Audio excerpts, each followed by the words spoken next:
we've kept a close eye on all of the coaches that have been reported to be targets in this cycle, and when they're asked about it, what they say. And you well know by now there are three different categories of coaches' responses. There's the denial, the non-denial, and then the non-denial denial. And we played a lot of them for you. For example, Kenny Dillingham from Arizona State. This was his response when asked about other jobs. I'm trying to win as many games as I can here. That is my number one focus, is our players, our football team, everything about us. That's simple. Like, I am so singularly focused on us to win football games, to become a better football team, this season. Like, that's my singular focus. Got it. So, Muse, that we would classify that as a what? Yeah, that was a non-denial denial. Yes, that was a non-denial denial. In fact, correct. Give us something. Didn't answer the question. He did not deny it by not answering the question. A non-denial denial. John Sumrall, Tulane, asked the same thing. You got a job to do. You got to ask that question. I got a job to do. It's to coach the Tulane football team.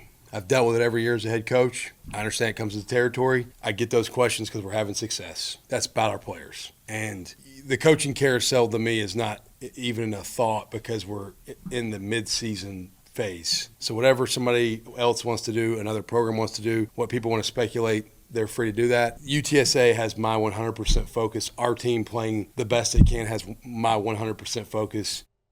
How'd that UTSA game go? It didn't go very well. That was ugly.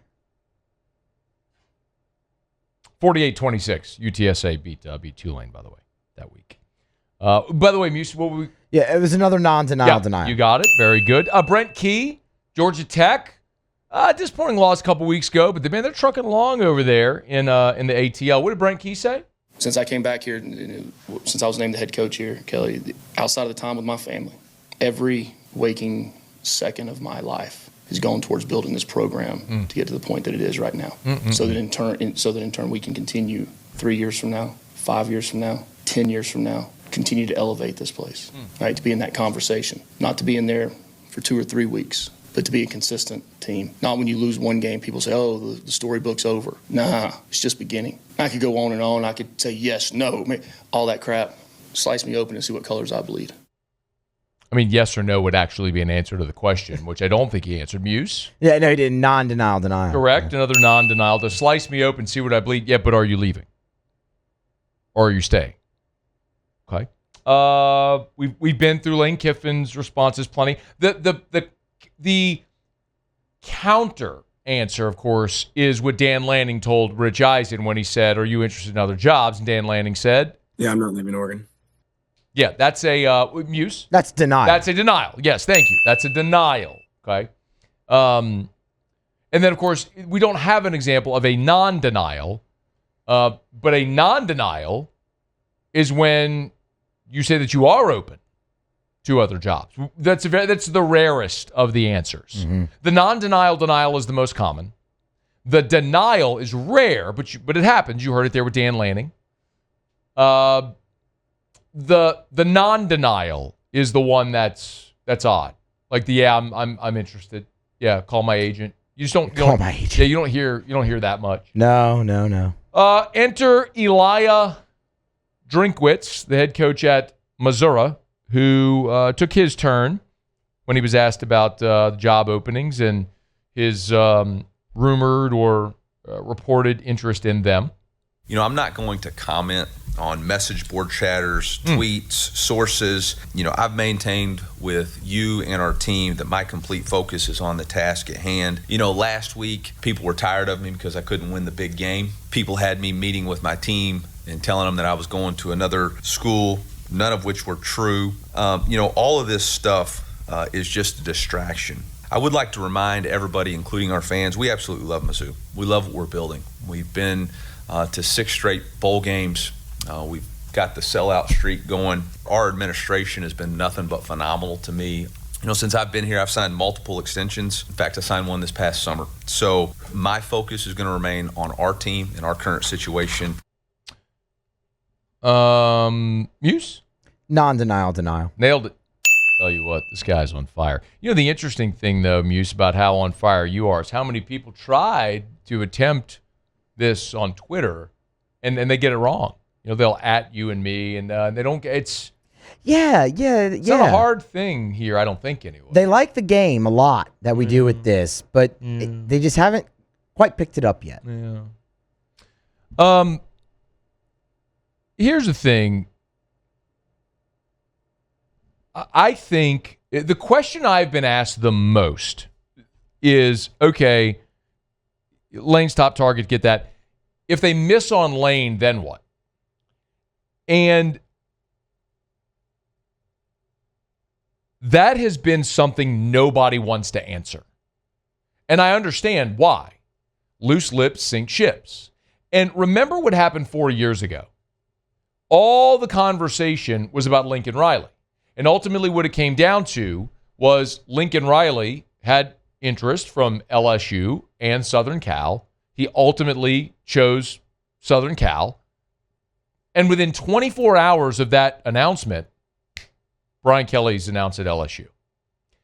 LSU had their ducks in a row. They knew if it was Riley, Kelly, whoever else might have been in there. I don't know what other names might have been on the list, but the whole time you're talking to agents, you're gauging interest, you're negotiating terms before you have a formal, okay, we're offering you this job, will you accept? And then you're on to the next, whatever the case may be. However, those things are prioritized. And so LSU was able to very quickly pivot to Kelly, or maybe Kelly was their number one all along. I don't know, but I mean, I'm sure they were in conversations and negotiations the whole time.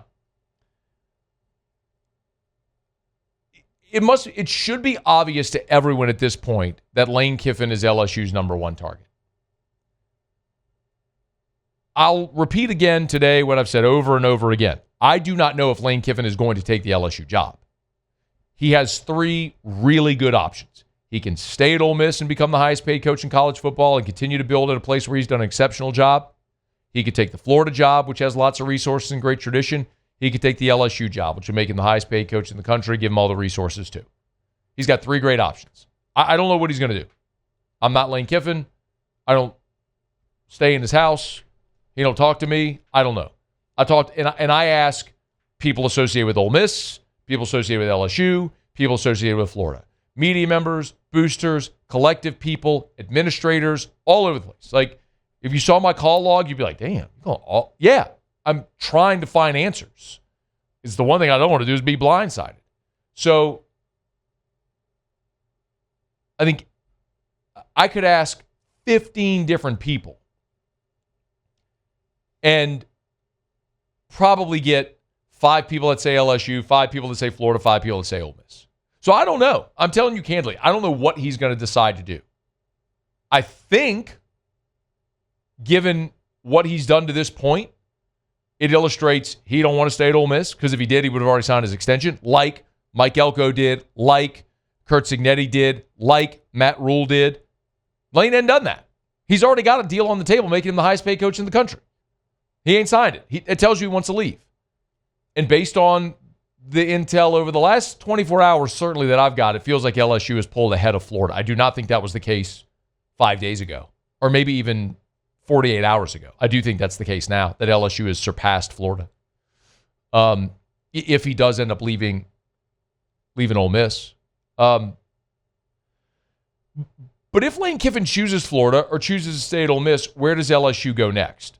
The one name that I don't think this would surprise anybody, but the one name that I have had people associated with LSU's search tell me is on the list is Eli Drinkwitz. That doesn't mean Drink would leave Missouri for LSU. I think he would, for whatever it's worth. It doesn't mean I would like it. I would not, for what it's worth. He's had a lot of success there. I don't love what you would have to pay him to get him here. If Eli Drinkwitz could come at a more reasonable dollar amount, I'd probably be more in line with that. But he's making $9 million a year at Missouri, which means you'd have to go north of $10, $11 million. And I just am not. After the conversation we just had over the last 2 weeks about Brian Kelly's contract and buying out Brian Kelly and the way things are structured and buyouts and all that stuff, I can't get behind paying Drinkwitz $10, $11 million bucks a year. But LSU may do that. They may. They don't ask my opinion, by the way. I think John Sumrall would be a target that I've had folks express that there would be interest there. I also think there are people who LSU would ask to write really big checks who would not be fired up about hiring the Tulane coach. I'll repeat again. I think that's stupid. I think that is short-sighted. I think John Sumrall would crush at LSU. Would love this hire if they made it. But it sure seems like Sumrall is target number one for Auburn, and Ole Miss could potentially jump in the Sumrall sweepstakes if Lane Kiffin is leaving. And maybe, I'll tell you, I have not heard as much lately, as much support for Joe Brady and Kelvin Shepherd as there was early. Some of that interest seems to have waned. But the one that seems to have maybe be picking up steam is Blake Baker. I would certainly not say that Blake Baker is number one on the list. That's Lane Kiffin. I'm not even sure he's number two. But if you're looking at the next tier, I think Kenny Dillingham is on that list from Arizona State. Drinkwitz, Sumrall, Blake Baker. I think that's probably your next tier. I can't say with absolute certainty that's the case. We've heard throughout this process anything you can imagine. Brent Key and Josh Heupel and Jeff Brom, and people throw out names. But if I was putting together my exacta box, it would probably look something like that. And you understand, LSU's in a really good position with a lot of resources to attract a really good coach. And I do think we're going to have some finality on this sooner than later. Hey, thanks so much for watching. Please leave your comments. I love to interact. And be sure to hit the red subscribe button below.